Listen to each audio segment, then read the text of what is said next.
The road to Emmaus. The sun had barely slipped below the Judean hills when Cleopas and his companion trudged along the road to Emmaus, the dust of the long Passover week still clinging to their sandals. Grief sat on them like a yoke. They had believed Jesus of Nazareth was the one, yet they had watched him die. A traveler caught up to them. His steps were unhurried, his presence steady. He asked what weighed on them so heavily.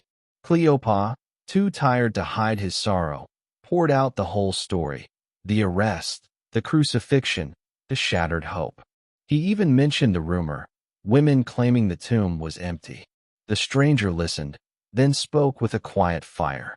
He walked them back through Moses, through the prophets, through every promise that pointed to the Messiah's suffering and glory. His words didn't numb their pain. They illuminated it, as if their sorrow had always been a doorway rather than a dead end. By the time they reached Emmaus, the night had grown cool. They insisted he stay for supper. When he broke the bread, simple, familiar, sacred, their eyes finally recognized him. Jesus, the one they thought lost, stood before them alive. In the instant recognition dawned, he vanished. No smoke, no thunder, just absence where glory had been. Cleopas and his companions stared at each other, breathless.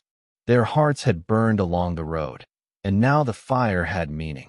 They ran back through the night toward Jerusalem, not caring about darkness or danger. Some news is too alive to wait for morning. They burst into the room where the disciples hid and declared the truth with trembling joy. The Lord had risen indeed. Historical note: this story dramatizes the account found in Luke 24 verses 13 to 35. The dialogue, descriptions, and emotional details are fictionalized, but the event, Jesus appearing to two followers on the road to Emmaus after his resurrection, is recorded exactly in the New Testament narrative.